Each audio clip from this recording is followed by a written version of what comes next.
자, 강의안 잘 보이시나요? 잘 보이시면 한 분만 네 해주세요.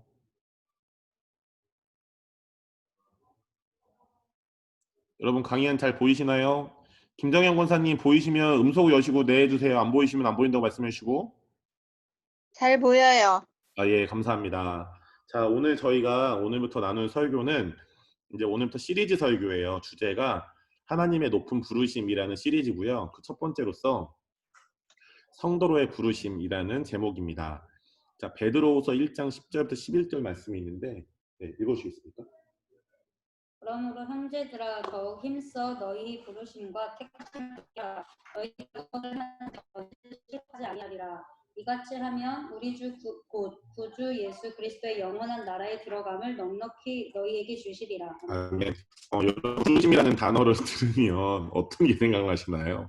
아이고 주님이 날 부르시네. 내가 주님의 갈 날이 별로 안 남았나며. 네, 이런 이름만 쓰신다면 네, 연세가 많이 이렇게 근데 성경에 부르심이라는 단어는 사실 그런 의미는 아닙니다. 이제 우리 자매님 잘 읽어주셨지만 베드로 후서 1장 10절 11절에 보면 지금 잘 읽어주셨죠? 형제다 너희 부르심 택하심을 굳게 하래요. 여러분 이 택하심은 우리가 예수님을 믿고 하나님의 자녀가 되어서 하나님의 자녀로 택하심을 받은 그 구원받은 의미합니다. 근데 이 택하심보다 부르심이 앞에 있어요. 이 부르심과 택하심, 이 부르심은 하나님이 우리를 독특한 목적으로 초대하신 거예요. 자, 이 말씀을 계속 보시면 베드로후서에 하나님의 독특한 초대와 그 구원받음을 굳게 잡으래요. 이것을 우리가 행하면 언제든지 실족하지 않는답니다. 그래서 이같이 하면 우리 주 예수님의 영원 하나님의 나라에 들어가면 우리가 넉넉히 우리가 경험하게 된대요.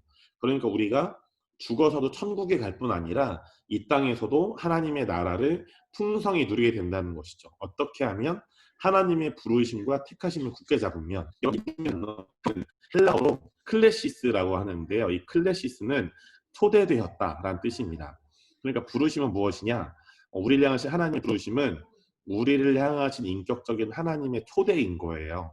그래서 인격적인 하나님께서는 우리 모두에게 어떤 영역의 특정한 일에 감동, 흥미, 또 그 영역에 대한 건강한 소원들을 주셔서 하나님의 초대인 하나님의 부르심 인격적인 거예요. 밑에 보시면 말씀들이 좀 있습니다. 시편 20편 4절인데요. 네 마음의 소원대로 허락하시고 네 모든 계획을 이루어 주시기를 원한대요. 이 마음의 소원은 당연히 죄의 소원이 아니겠죠. 하나님을 향한 또 자신의 삶을 향한 건강한 소원들일 거예요. 또 시편 30편 4절에 보면 또 여호와를 기뻐하라. 그가 하나님께서 우리의 마음의 소원을 시편 105편이다. 오가로 네 소원을 만족하게 하사 이 청춘의 독수리같이 새롭게 하시는 도다라고 나와 있습니다. 하나님께서 좋은 것으로 우리의 마음의 건강한 소원들을 만족하게 하신다고 언약하고 있죠. 시편 145편 19절을 보면 그는 하나님께서는 자기 자신을 하나님을 경외하는 자들의 소원을 이루신답니다.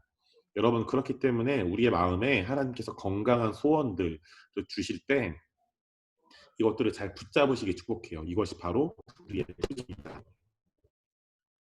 그래서 13절을 좀 보시면 우리 안에서 행하시는 이는 하나님이시래요. 그런데 하나님께서 우리에게 소원을 두고 건강한 소원들을 두고 행하게 하시는데 그 건강한 소원을 왜 주시냐? 하나님의 기쁘신 뜻을 위해서 우리에게 소원을 두고 하시는 거죠. 아니면 어떤 영적인 부르심을 추구하실 때 이게 나에게 주신 직업이구나 혹은 영적인 부르심이구나 라는 것을 잘 알 수 있는 척도는 뭐냐? 내가 그것에 대해서 건강한 어떤 흥미, 건강한 소원들이 있는지를 네, 잘 체크해 보는 것입니다. 네. 그래서 어떤 뭐 그게 저 같은 경우는 제가 목사잖아요. 뭐 주님이 말씀하셨지만 저는 원하지 않았어요. 나 목사가 되기 싫었는데 목사가 됐어요. 이러지 않았죠. 그래서 7년 동안 제가 어떤 부르심, 목사가 하나님 목사 되기 원하신다는 부르심을 주시고 7년 동안 기도하고요. 또 열심히 청년으로 사역을 했습니다. 그런데 그렇게 사역을 하고 하나님을 섬기는 게 너무 재밌고 흥미가 있고 좋은 거예요. 그렇게 7년을 실험해 봤는데 그 흥미가 점점 커지고 하나님을 향한 헌신이 제 안에 점점 커져서 이게 줄어들면 이건 주님이 주신 마음이 아니다라고 생각을 했거든요. 근데 7년 동안 시간이 넘어가면 넘어갈수록 그 하나님에 대한 마음이 점점 커지니까 제가 이게 하나님 주신 마음이 맞구나라고 이렇게 믿어져서 이렇게 목사 안수를 받고 교회 개척해서 섬기고 있죠.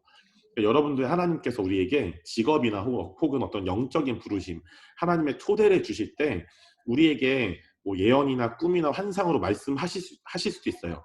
그런데 이런 케이스는 정말 보편적이진 않습니다. 그렇게 말씀하실 수도 있지만 일반적으로는 어떻게 하시냐? 그게 어떤 직업이든 아니면 어떤 영적인 부르심이든 그 어떤 영역의 특정한 일에 감동과 흥미, 그 영역에 대한 건강한 소원들, 내가 하고 싶다, 그걸 원하는 마음들을 주신다는 거죠. 그래서 하나님의 초대인 하나님의 부르심을 우리가 인격적으로 선택하게 하세요. 자, 그 두 번째입니다. 자, 성도의 의미와 사역자로서의 성도를 살펴보도록 할 텐데요. 첫 번째, 성도의 의미입니다. 자, 시편 16편 3절에 보면 땅에 있는 성도들은 존귀한 자들. 자, 그리고 나의 모든 즐거움, 하나님의 모든 즐거움이 성도들에게 있답니다. 여러분, 그러면 항상 기뻐하라는 주님의 말씀은 명령입니까? 아니면 하나님의 모든 즐거움이 모든 성도에게 있기 때문에 항상 기뻐함으로 하나님의 모든 즐거움을 누릴 수 있기 때문에 항상 기뻐하라고 하는 걸까요? 무슨 말입니까? 후자죠. 네. 하나님의 모든 즐거움이 모든 성도에게 있기 때문에 우리가 항상 기뻐할 때 내 안에 있는 하나님의 모든 즐거움이 다른 사람에게, 우리 가정에게, 또 일터에, 분위기가 쌍막한 곳에, 막 영적 기류가 막 이상한 곳에 하나님 나라의 영적 분위기인 즐거움과 기쁨이 풀린다는 것입니다. 그런데 그런 기쁨과 즐거움을 풀어내는 성도들이 어떠한 존재들이다? 땅에 있는 성도들은 존귀한 자들이래요. 첫 번째 성도의 의미는 하나님의 존귀한 자들이며 하나님의 모든 즐거움을 받은 자들이죠. 두 번째, 성도는 하나님을 사랑하는 자들입니다. 자, 시편 32편 23절을 보면 너희 모든 성도들아 여호와를 사랑하라라고 말씀하고 있습니다.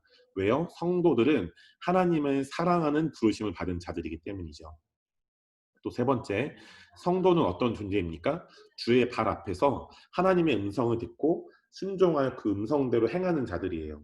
자, 신명기 33장 2절부터 3절을 보면 하나님 그가 일렀으되 여호와께서 시내 산에서 오시고 세일산에서 일어나시고 바란산에서 비추시고 1만 성도 가운데 강림 임하셨대요. 10,000명의 성도 가운데 하나님께서 임하셨대요. 그리고 나서 세 번째 줄을 보시면 여호와께서 성도인 모든 백성을 사랑하시는데 모든 성도가 그의 수중 하나님의 손안에 있대요. 할렐루야.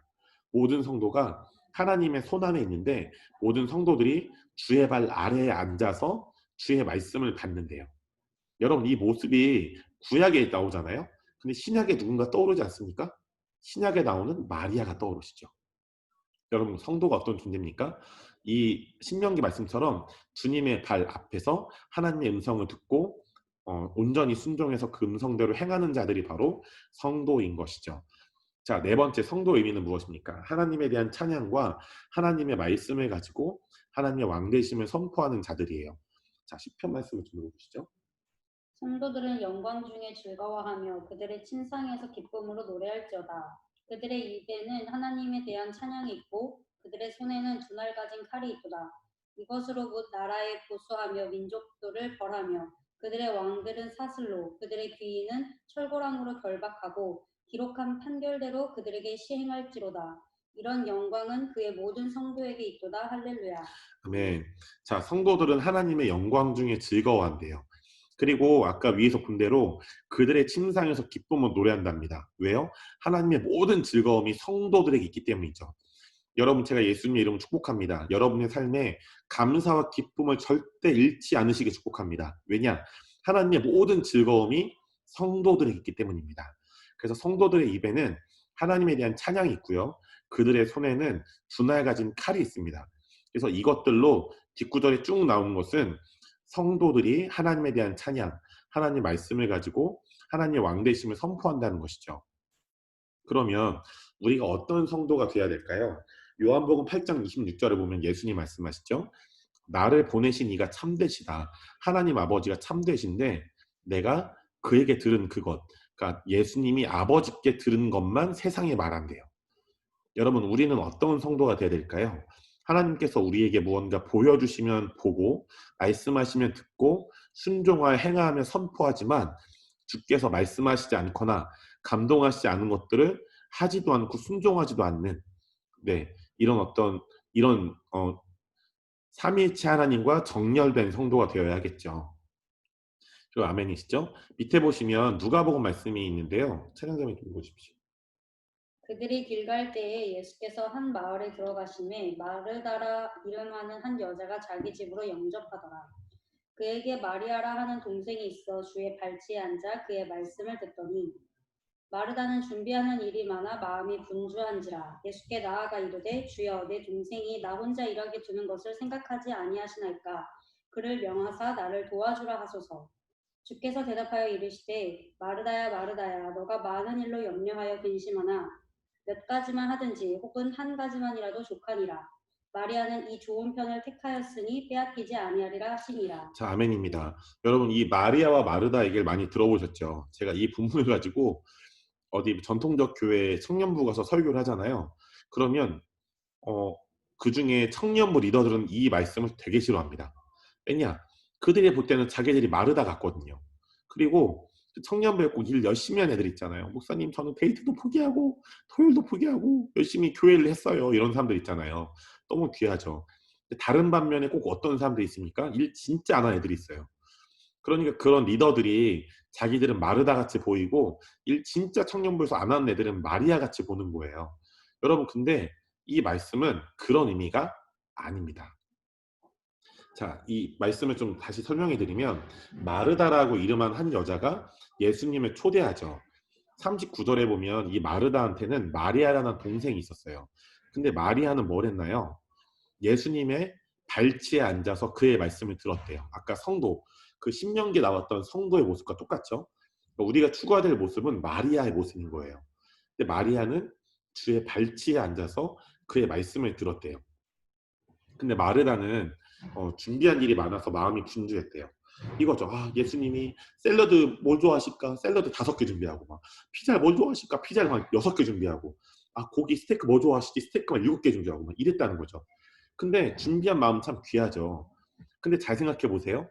마르다는 예수님을 위해 준비하지만 예수님과 교제한 적이 없어요. 예수님의 말씀을 들은 적이 없단 말입니다. 이해가 되시죠? 그러니까 마르다는 예수님의 말씀, 음성을 들은 적이 없는데 그냥 예수님을 위해 준비하는 게 많은 거예요. 근데 마리아는 예수님의 발치에 앉아서 예수님의 말씀을 들었죠. 여러분, 시간 순서대로 보면요, 이 마르다랑 마리아 얘기가 이렇게 나오고 나서 나중에 무슨 얘기가 나오냐, 이 마르다의 동생인 마리아가 원래 결혼을 하려고 그랬는데 그 결혼 자금으로 순전한 나드 한 건을 갖고 있었는데 그 순전한 나드 한 건을 깨트려서 예수님의 발과 머리에 부어드립니다. 그 당시에 순전한 나드 한 건은 여자들의 결혼 지참금이었어요. 그러니까 나는 마리아 입장에서는 예수님이 자신의 결혼보다 자신의 비전보다 귀했던 거죠. 그런데 왜 그런 행동을 했을까요? 추측해보면 예수님이 무언가 말씀하셨을 거예요. 마리아야, 나는 그리스도야. 그리스도란 뜻은 기름 부음 받은 자야. 그런데 아무도 나에게 기름을 부는 사람이 없단다. 제자들 중에서도. 이런 얘기를 했겠죠. 예수님 조종하는 분이 아니시니까. 그런데 그런 음성을 듣고 마리아가 내가 그런 예수님의 기름 부는 자가 돼야겠다. 그래서 자신의 결혼 지참금으로 모아놨던 순전한 나드 한 근을 깨트렸을 거예요. 여러분, 그러니까 이 마리아는 어떻게 했습니까? 예수님의 음성을 듣고 말씀하신 것만 순종했어요. 근데 마르다는 어땠죠? 예수님이 너 나를 위해서 일을 많이 준비해야 된다. 샐러드 6개, 피자 6개, 뭐 스파게티 7개 이렇게 준비를 하신 적이 없는데 그냥 예수님을 위해 자기가 엄청난 헌신을 하는 거예요. 여러분, 우리는 어떻습니까? 주님이 말씀하시지 않았는데 그냥 내가 주님을 이것도 하고 저것도 하고 저것도 해야지. 여러분, 성경에 보면 변화산에 모세랑 엘리야가 나타나죠. 그때 베드로, 야고보, 요한이 같이 갑니다. 예수님과. 그런데 예수님이 모세랑 엘리야랑 모여서 얘기를 하는 걸 보고 나중에 베드로가 그런 말을 해요. 내가 예수님과 모세와 엘리야를 위해 초가집 3개를 짓겠습니다. 그런데 바로 뒷구절에 뭐라고 나오냐? 베드로는 자기가 하는 말을 무슨 말인지도 모르고 하더라. 난 구절이 있어요. 그리고 나중에 어떻게 합니까? 베드로는 결국 예수님을 3번이나 부인하죠. 여러분, 여기서 말하는 이 누가복음 10장 38절 42절에서 하나님께서 이 말씀을 통해 우리에게 말씀하시는 것은 무엇인가요? 우리가 우리의 삶에 봉사도 필요하고 헌신도 필요하고 일도 해야 돼요. 그렇죠? 그런데 하나님이 우리에게 말씀하신 것만 우리에게 행하고 말씀하시지 않은 것은 행하지 않는 그 성도의 모습, 마리아의 모습이 우리가 추구해야 될 모습이라는 것입니다. 그런데 우리가 주님을 위해 내가 이것도 할 거야. 내가 베드로처럼 예수님을 위해서 모세와 엘리야를 위해서 초가집 3개를 지을 거야. 이랬는데 결국 어땠습니까? 예수님을 부인했죠. 심지어 베드로한테 그런 건 아닌데 베드로의 배후의 역사는 사탄을 예수님 분별하시고 이 사탄아라고 예수님 말씀하셨죠. 마르다 한번 보시죠. 마르다. 예수님의 말씀을 들은 적이 없는데 예수님과 교제하지 않았는데 내가 주님을 위해 이것도 하고 저것도 할 거야. 마음이 분주한지라. 그런데 이러면 어때요? 마음에 짜증이 나죠. 왜요? 이거는 하나님, 여러분, 주님께서 우리에게 말씀하신다는 건 그 말씀 안에 우리를 향한 사랑이 담겨 있어요. 근데 마르다는 예수님의 음성을 듣지 못했잖아요. 그러면 예수님의 음성 안에 담긴 하나님의 사랑을 경험하지 못한 거예요. 무슨 말이냐? 자신의 의지로만 내가 주님이 이것도 하고 저것도 하고 이것도 할 거야 라고 했던 거죠. 하나님의 사랑을 경험하지 못하고. 그럼 어떻게 됩니까? 하나님의 사랑의 동기로 한 게 아니라 자신의 의지를 했기 때문에 그 의지가 떨어지면 짜증이 나고 다른 사람들 판단이 드는 거예요. 그러니까 마리아를 보면 완전 백수. 자기는 막 주구증살등 막 예수님이 이것도 하고 저것도 하는데 그런 마르다 입장에서 마리아를 보니까 쟤는 완전 백수인 거예요. 근데 마르다의 동기는 어때요? 하나님의 사랑의 동기가 아닌 거예요. 하나님의 사랑을 경험하지 못하고 일만 했던 거죠. 주님이 시키신 일도 아닌데. 그러니까 마르다가 볼 때는 마리아가 진짜 별로이니까 마르다가 이런 얘기를 하죠. 주여, 내 동생이 나 혼자 일하게 두는 거 생각하지 아니하십니까? 제한테 말씀하셔서 저를 도와주라고 해주세요. 근데 예수님 말씀하시죠. 마르다야, 마르다야, 네가 많은 일로 염려하고 근심한다. 왜 그렇습니까?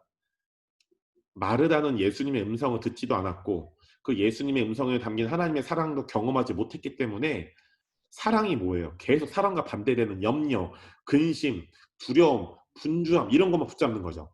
뒤에 뭐라고 말씀하시죠? 몇 가지만 하든지 혹은 한 가지만 해도 족하다. 마리아는 이 한 가지의 좋은 편을 택하였으니 빼앗기지 않을 것이다 말씀하십니다. 그 좋은 편은 무엇입니까? 하나님의 발치에 앉아 경배하고 하나님 음성을 듣고 음성을 들은 그대로 행하는 게 바로 그 좋은 편, 그 한 가지라는 거죠. 여러분, 우리가 추구해야 할 모습은 바로 이 마리아입니다. 예수님의 말씀을 듣고 또 예수님의 말씀에 담긴 하나님의 사랑을 경험해서 주께서 하라고 하시는 것을 우리가 하는 겁니다. 근데 주님이 정말 이건 하지 마 라고 하지 않는 건 우리가 하지 않는 거예요. 이해가 되시죠? 그런데 우리가 계속 마르다처럼 살아오신 성도님들이 계실 겁니다. 주님이 말씀하시잖아. 내가 주님이 이걸 해드려야지 저걸 해드려야지. 근데 주님 말씀하신 적이 없어요. 헌신의 마음은 참 귀하죠. 그런데 주님은 말씀하신 적이 없기 때문에 이 말씀에 담긴 하나님의 사랑을 경험하지 못해요. 근데 자신의 의지예요. 그러다 그 의지가 약해지면 하나님 나한테 왜 그러세요? 왜 나한테 이렇게 힘든 일을 주는 거예요? 하나님은 말씀하신 적이 없잖아요. 그렇죠. 여러분, 그렇기 때문에 우리 안에 하나님에 대한 오해와 원망이 있는 건 거의 다 이런 케이스입니다. 내가 주님의 말씀을 듣지 못하고 말씀 안에 담긴 하나님의 사랑을 경험하지 못하고 나 혼자 팍 치고 나가는 거죠. 여러분, 그렇기 때문에 예수님이 그런 말씀을 하셨어요. 그 성령님도 아버지께서 들은 것만 우리에게 말씀해 주신대요.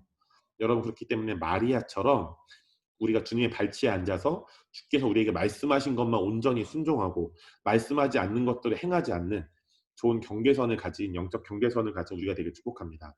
그 다음은 사역자로서의 성도예요.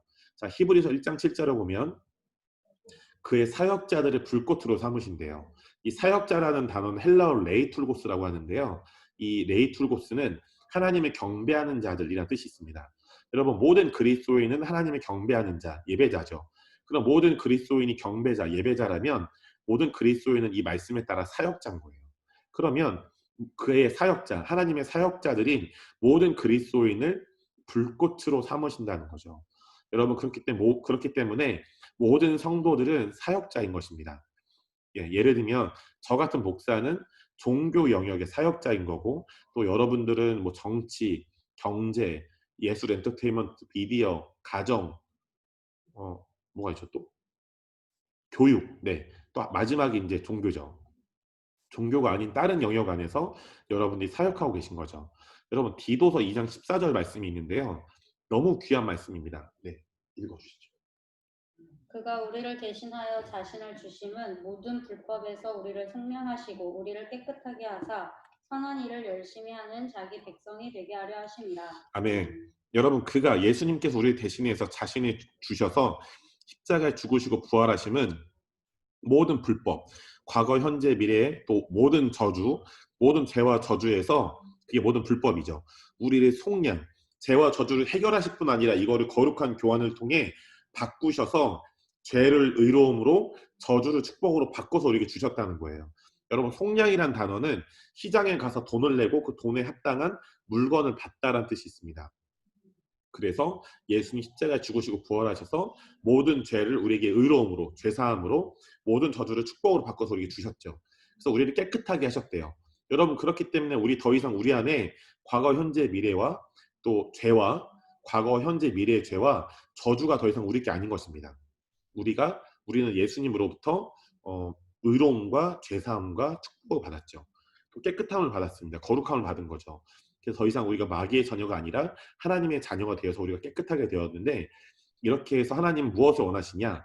선한 일을 열심히 하는 하나님 나라의 백성이 되게 하시려고 예수님께서 십자가에서 우리의 죄와 저주를 위해 대신 죽으셨대요.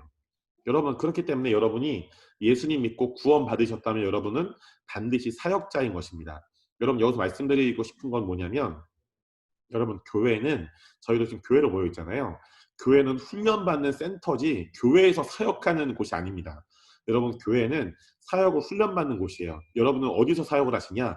여러분의 가정, 여러분의 직장, 일터, 여러분의 사업장에서 사역하시는 거예요. 여러분 아멘이시죠? 그래서 저희 킹스콜링 교회에서 여러분이 오중사역으로 또 7대 영역으로 여러 귀한 컨텐츠들로 잘 훈련받으시길 위해서 여러분 축복합니다.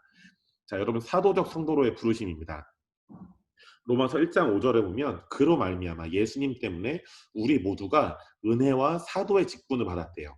자, 이 사도의 직분을 받았다는 게 5단계 사도로 안수받지는 못해도 우리가 12사도, 또 바울, 성경의 많은 사도들처럼 하나님 나라를 확장시키는 자들, 또 여러분 사도들은 성경에 보면 여러분 그 사도행전에 두 그룹만이 교회를 개척했어요.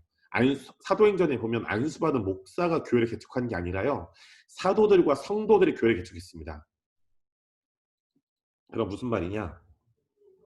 예수님 믿는 우리 모두가 저같이 종교 영역뿐 아니라 여러분이 가정에서, 또 일터에서, 직장과 학교에서 예수님이 믿는 자들의 모임인 교회를 개척할 수 있다는 거예요. 여러분 우리 모든 성도들이 교회 개척자라는 거죠. 여러분 아멘이시죠? 여러분 일터에서, 학교에서, 직장에서, 사업장에서 교회를 개척할 수 있다는 겁니다. 그 근거가 뭡니까? 예수님 때문에, 그로 말미암아 우리가 은혜와 사도의 직분을 받았대요. 사도들은 성도들과 함께 교회를 개척한 그룹입니다. 여러분 그렇기 때문에 여러분의 자리에서 그 일터에서, 가정에서, 또 사업장에서, 학교에서 교회들을 개척하시기 축복해요. 그래서 저희 교회는 그것들을 오중사역으로 훈련시켜서 여러분의 자리에서 더 많은 교회들을 개척하는 그런 문화를 만들 겁니다. 여러분이 어디로 가시든, 어떤 도시에 가시든, 어떤 나라에 가시든 교회 개척은 어렵지 않다. 나는 어디서든 교회를 개척할 수 있다라는 그런 마음으로 사실 수 있도록 훈련할 것입니다. 자, 사도행전 1장 8절에 보면 오직 성령이 너희에 임하시면 너희가 권능을 받고 예루살렘과 온 유대와 사마리아와 땅끝까지 이르러 내 증인이 된대요. 여러분 이 증인이란 단어가 이 증인이라는 단어가요, 이 어떤 원어를 갖고 있는데 그 원어가 사도행전 1장 22절에 가면요, 이런 말씀이 있어요. 항상 우리와 함께 다니던 사람 중에 하나를 세워 우리와 더불어 예수께서 부활하심을 증언할 사람이 되게 하여야 하리라고는 나왔거든요. 근데 아까 사도행전 1장 8절에 이 증인이라는 원어와 예수께서 부활하심을 증언할 사람, 이 사람이란 이 단어의 원어랑 같은 단어예요. 무슨 말이냐? 사도행전 1장 22절은 12 사도 중에 가룟 유다가 죽었죠. 그래서 새로운 12번째 사도를 뽑는 과정인데 그때 나온 말씀이에요. 그러니까 예수께서 부활하심을 증언할 사람이라는 건 새로운 12번째 사도죠. 그러니까 여러분 이 원어는 원어에서 이 증이란 단어, 사람이란 단어가 같은 원어잖아요. 그러니까 이 사도행전 1장 8절에 나오는 증인은 원어적으로 사도가 맞습니다. 무슨 말이냐? 오직 성령이 우리에게 임하시면 우리가 땅끝까지 교회들을 개척하고 하나님 나라를 확장시키는 사도적인 성도들이 된다는 것이죠. 이해가 되시죠? 종교 영역뿐 아니라 여러 나머지 6가지 영역에 새로운 교회들을 개척해서 하나님의 나라를 확장시키는 우리 모두가 사도적 성도라는 거예요. 근데 여러분들 사도행전 1장 8절을 보시면 이렇게 지역이 점점 확장됩니다. 먼저는 오직 성령이 너에게 임하시면 너희가 권능을 받고 예루살렘과 온 유대라고 했어요. 여러분 여기서 예루살렘과 온 유대는요. 예루살렘 교회를 의미합니다. 이 예루살렘 교회는 12사도가 주축이 돼서 개척된 교회죠. 자, 사도행전 8장 읽어보시겠어요? 오직 성령이 너희에게 임하시면 너희가 권능을 받고 예루살렘과 온 유대와 사마리아와 땅끝까지 이르러 내 증인이 되리라 하시니라. 8장. 사울은 그가 죽임 당함을 마땅히 여기더라. 그날에 예루살렘에 있는 교회에 큰 박해가 있어 사도 외에는 다 유대와 사마리아 모든 땅으로 흩어지니라. 네, 감사합니다. 자, 그 예루살렘 교회에 엄청난 박해가 있어서요. 12사도 말고는 모든 성도들이 다 유대와 사마리아 땅으로 흩어졌어요. 이 당시에 성도의 수를 추측해보면 한 8,000명? 뭐 한 1억 명 정도 될 거예요. 왜냐하면 베드로의 설교를 통해 남자만 3,000명, 나중에 또 5,000명이 이제 또 그 이후에 플러스 알파가 돼서 주님을 믿게 됐죠. 그러니까 예루살렘 교회 성도들이 적어도 1억 명 이상, 최대 1억 이상은 된다는 거예요. 그런데 예루살렘에 있는 교회에 큰 박해가 있어서 12사도 말고는 유대와 사마리아 땅으로 흩어집니다. 여러분 이 단어를 보면, 이 문장을 보면 예루살렘에 있는 교회라고 나와요. 왜 12사도 말고는 다 흩어졌을까요? 이 12사도가 바로 주축이 되어서 개척된 교회가 예루살렘 교회이기 때문이죠. 그래서 사도행전 1장 8절에 예루살렘과 온 유대는 예루살렘에 교회가 생기는 것으로 이제 그 성취가 됩니다. 그리고 이 사도행전 1장 8절을 보시면 그 다음 단어는 사마리아죠. 여러분 사마리아는 사마리아 교회를 의미하는데요. 이 사마리아 교회는 성도인 빌립 집사님이 개척한 교회예요. 이 빌립 집사님은 7집사 중에 한 명이었죠. 사도행전 8장 4절부터 8절을 보면 그 흩어진 사람들, 그러니까 아까 그 예루살렘 교회에서 흩어진 사람들이 유대와 사마리아 땅으로 두루 다니면서 복음의 말씀을 전할세 예수님을 전하는데 빌립 집사님은 사마리아 성에 가서요 예수님을 전했대요. 6절에 보시면 모든 그 사마리아 땅의 무리들이 빌립이 전하는 그 복음 전도의 말도 듣고 행하는 표적도 보고 한 마음으로 빌립이 하는 말을 따르게 됐대요. 예수님을 영접하게 됐다는 거죠. 근데 어떠한 그 빌립이 기적을 일으켰냐? 많은 사람에게 붙었던 더러운 귀신들이 크게 소리를 지르며 나갔대요. 또 많은 중풍병자와 못 걷는 사람들이 낫게 됐대요.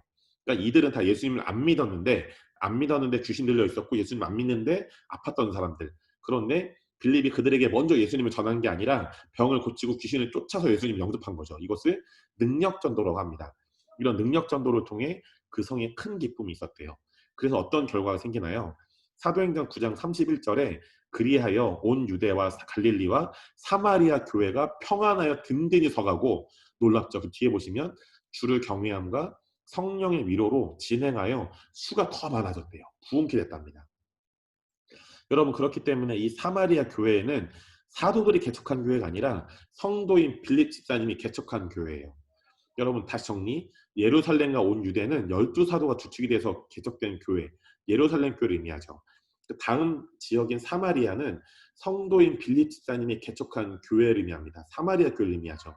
그럼 여러분 예루살렘 교회에서 이 사마리아 교회로 이동해 보면서 아까 예루살렘 교회는 12사도가 주축이 돼서 교회를 개척했는데 사마리아 교회는 성도인 빌립 집사님이 개척을 했어요. 여러분 땅끝은 무슨 의미가 있을까요? 여러분 땅끝은 우리가 그동안 이걸 너무 단순하게 생각했어요. 아, 내가 지금 대한민국에 살고 있으니 내가 박경록 목사님처럼 저기 땅끝에 선교사로 나가면 뭐 아프리카에 뭐 저 오지에 선교사로 나가면 그게 바로 땅끝이겠지. 물론 그것도 맞죠. 근데 여러분 지금 여기 계신 모든 분들이 저처럼 네, 모든 여러분의 삶을 내려놓고 가정주부와 아내를 내팽개치고 목사와 선교사 안수를 받아 아프리카로 가실 겁니까? 그럼 환영합니다. 할렐루야. 네, 괜찮습니다. 근데 그럴 수 있는 분들이 거의 없죠. 그럼 땅끝으로 못 나가냐? 여러분 그게 아닙니다. 여러분 사실 성경적인 땅끝은 한 지역과 나라에 갇히지 않고요. 성도들이 주축이 되어서 여러분 모든 나라는 경제, 정치, 종교, 가정, 미디어, 예술, 엔터테인먼트, 교육 7영역이 다 있습니다. 한국에는 필리핀, 아프리카든 다 있어요. 그러니까 이 모든 나라의 7대 영역을 변화시키는 하나님 나라 차원의 교회들을 개척하는 것을 의미해요. 무슨 말이냐? 여러분 저한테 땅끝은 종교 영역이에요. 저한테 땅끝은 제가 협동목사로 있는 킹스주빌리 교회이자 또 저희 킹스콜린 교회이자 또 제가 섬기는 여러 단체들이 땅끝인 것이죠. 또 저는 하나님께서 저한테 필리핀을 사랑하는 마음을 주셨어요. 저한테 또 땅끝은 필리핀이죠. 왜요? 제가 이 두 영역 다 좋아하고 건강한 소원들을 갖고 있으니까. 여러분을 예로 든다면 여러분이 목사님 저는 아무리 봐도 교육 영역에 제가 부르심이 있고요. 그 영역에 교회를 세워야겠어요. 맞습니다. 그러면 그 곳에 가서 실제로 지금 저희 중에 제가 누구라고 말씀드리지 않겠지만 저희 중에는 전직 선생님이 계시죠. 네. 그분은 나한테 그렇게 하라는 게 아니라 혹시나 예를 들어서 그분이 그 감동을 받으신다. 목사님 저는 다시 선생님을 해야겠어요. 교육 영역에 제가 교회를 세우겠습니다. 가서 이제 그런 마음이 있다. 그런 소원이 있으시다. 그럼 그 영역에서 선생님을 일하면서 그 일 자체가 또 사역이 되는 거죠. 그곳에서 제자들을 양성하고 영적인 제자들, 영적인 자녀들을 양성해서 교회를 세우는 게 바로 그 자리가 땅끝인 거예요. 예를 들면 그 제가 아는 청년의 친구가 실제로 크리스찬인데 유명한 가수예요. 누구라고 말씀드릴 수는 없습니다. 크리스찬인데 그 친구는 크리스찬이지만 저는 크리스찬이에요. 티 하나도 내지 않아요. 노래할 때. 네. 겉모습만 보면 진짜 완전 진짜 세상이 같아요. 근데 너무 유명한 가수고 크리스찬. 근데 그 친구는 예술 엔터테인먼트가 그 연예계 영역이 그 친구한테 땅끝이죠. 하나님 나라를 확장시키기 원하는 또 자기가 그 영역에 가서 이제 일을 하고 이렇게 사역하길 원하는 그런 마음이 있는 곳. 여러분은 이 7대 영역 중에 어떤 곳에 소원이 있나요? 7대 영역. 모든 나라에게 7대 영역이 있어요. 경제 영역이 있고요. 정치 영역이 있고 종교 영역, 가정 영역. 적어도 그럼 결혼하신 분들은 다 가정 영역에는 걸쳐 계시겠죠? 또 미디어는 뭐예요? 언론이죠. 예술, 엔터테인먼트, 연예계입니다. 또 교육. 이 7대 영역이 바로 우리의 땅끝입니다. 예를 들면 이런 거 있죠. 저는 그런 분들 말려요. 막 목사님, 제가 젊었을 때 선교사로 헌신을 했는데 제가 너무 그 헌신을 지키지 못하고 하나님께 제가 죄를 져서 어떤 남자와 결혼하고 애를 낳습니다. 목사님 제가 지금이라도 이혼하고 내일 내팽개쳐버리고 남편을 내팽개치고 선교사 나갈까요? 그럼 전 예수로 떠나가라고 합니다. 예수로 떠나가! 조용히 해! 귀신 들린 건가? 그런 건 농담이고요. 이런 말도 안 되는 얘기죠. 그분한테 지금 땅끝은 어디예요? 선교지예요? 아니면 집이에요? 가정이에요. 가족이 있는 가정이 바로 그곳이 그분이 가셔야 되는 사역해야 되는 땅끝인 거죠, 여러분. 여러분 그렇기 때문에 이 땅끝을 너무 어렵게 생각하지 않으시길 축복해요. 네, 하나님께서 나에게 이제 감동을 주셔서 일하라고 하신 곳, 또 하나님께서 나에게 소원을 주셔서 순종하라고 하신 곳, 그럼 내가 그렇게 하나님 나라를 확장하기를 원해서 일하거나 사역하고 싶은 곳, 그곳이 바로 땅끝인 것입니다. 여러분 그렇기 때문에 여러분들께서 이제 오늘부터 매주 하나님의 높은 부르심이라는 주제로 저희가 시리즈 설교 계속할 텐데요. 이것을 통해 여러분들 안에 하나님께서 주신 부르심이 발견될 뿐 아니라 그 부르심이 점점 높아지시기를 예수님 이름으로 축복합니다. 할렐루야.